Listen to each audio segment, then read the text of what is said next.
The Great Gatsby by F. Scott Fitzgerald. We're now on chapter 3, which is page 39.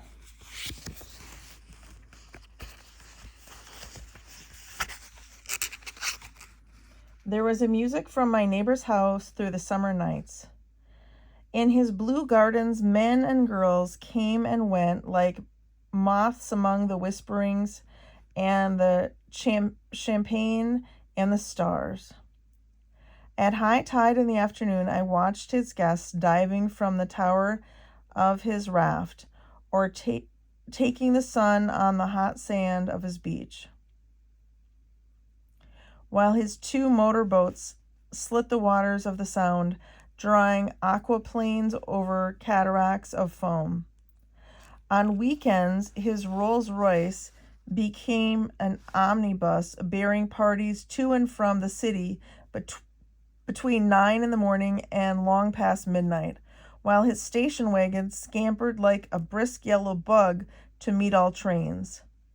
And on Mondays, 8 servants, including an extra gardener, toiled all day with mops and scrubbing brushes and hammers and garden shears, repairing the ravages of the night before.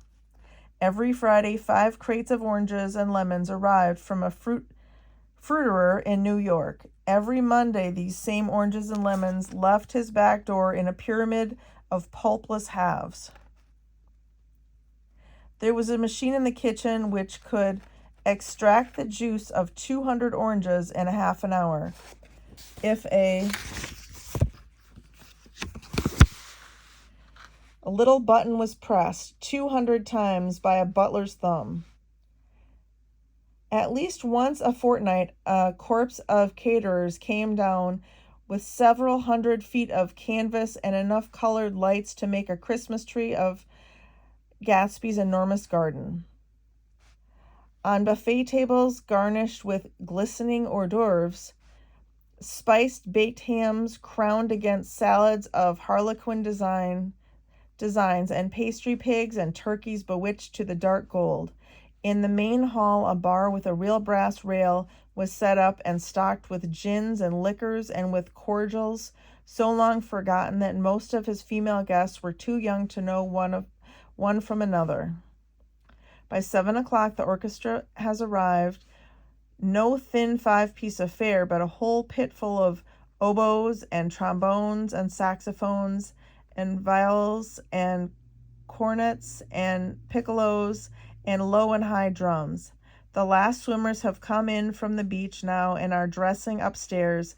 The cars from New York are parked 5 deep in the drive, and already the halls and salons and verandas are gaudy with primary colors and hair shorn in strange new ways, and shawls beyond the dreams of Cassile. The bar is in full swing, and floating rounds of cocktails permeate the garden outside until the air is alive with chatter and laughter, and casual innuendo and introductions forgotten on the spot, and enthusiastic meetings between women who never knew each other's names. The lights grow brighter as the earth lurches away from the sun, and now the orchestra is playing yellow cocktail music, and the opera of voices pitches a key higher. Laughter is easier minute by minute, spilled with prodigality, tipped out at a cheerful word. The groups change more swiftly, swell with new arrivals, dissolve and form in the same breath.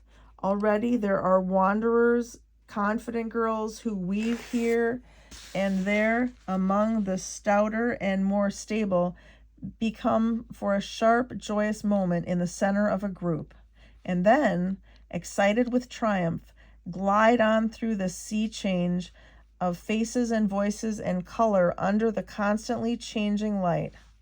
Suddenly one of the gypsies in trembling opal seizes a cocktail out of the air, dumps it down for courage, and moving her hands like Frisco, dances out alone on the canvas platform. A momentary hush.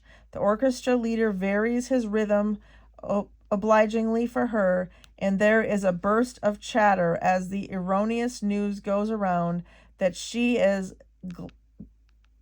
Gilda Gray's understudy from The Follies. The party has begun. I believe that on the first night I went to Gatsby's house, I was one of the few guests who had actually been invited. People were not invited. They went there. They got into automobiles which bore them out to Long Island,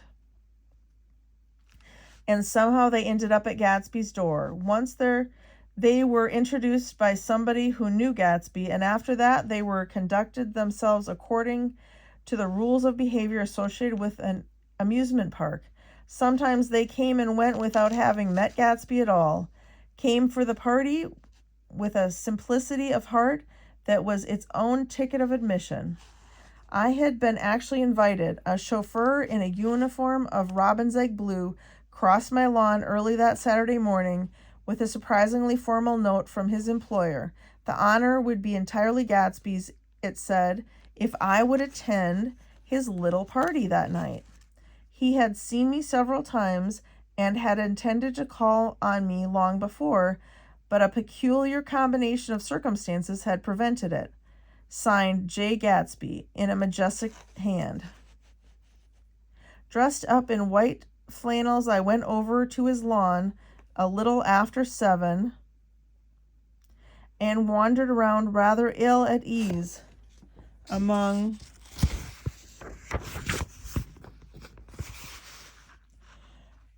swirls and eddies of people I didn't know. Though here and there was a face I had noticed on the commuting train, I was immediately struck by the number of young English men dotted about, all well dressed, all looking a little hungry, and all talking in low, earnest voices to solid and prosperous Americans. I was sure that they were selling something, bonds or insurance or automobiles. They were at least agonizingly aware of the easy money in the vicinity and convinced that it was theirs for a few words in the right key. As soon as I arrived, I made an attempt to find my host, but the 2 or 3 people of whom I asked his whereabouts stared at me in such an amazed way and denied so vehemently any knowledge of his movements that I slunk off in the direction of the cocktail table, the only place in the garden where a single man could linger without looking purposeless and alone. I was on my way to get roaring drunk from sheer embarrassment when Jordan Baker came out of the house and stood at the head of the marble steps, leaning a little backward and looking with contemptuous interest down into the garden. Welcome or not, I found it necessary to attach myself to someone before I should begin to address cordial remarks to the passers-by. "Hello," I roared, advancing toward her. My voice seemed unnaturally loud across the garden. "I thought you might be here," she responded absently as I came up. "I remembered you lived next door to—" She held my hand impersonally as a promise that she'd take care of me in a minute and gave ear to 2 girls in twin yellow dresses who stopped at the front of the steps. "Hello," they cried together. "Sorry you didn't win." That was for the golf tournament. She had lost in the finals the week before. "You don't know who we are," said one of the girls in yellow, "but we met you here about a month ago." "You've dyed your hair since then," remarked Jordan, and I started, but the girls had moved casually on, and her remark was addressed to the premature moon, produced like the supper, no doubt, out of a caterer's basket.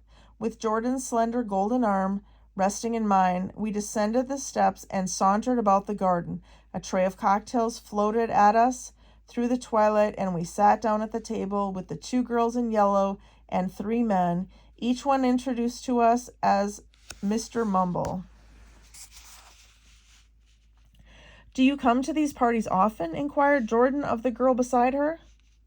The last one was the one I met you at, answered the girl in an alert, confident voice. She turned to her companion. Wasn't it for you, Lucille? It was for Lucille, too. I like to come, Lucille said. I never care what I do, so I always have a good time. When I was here last, I tore my gown on a chair, and he asked me my name and address. Inside of a week, I got a package from Crorier's with a new evening gown in it. Did you keep it? Asked Jordan. Sure I did. I was going to wear it tonight, but it was too big in the bust and it had to be altered. It was gas blue with lavender beads, $265. There's something funny about a fellow that'll do a thing like that, said the other girl eagerly. He doesn't want any trouble with anybody. Who doesn't? I inquired.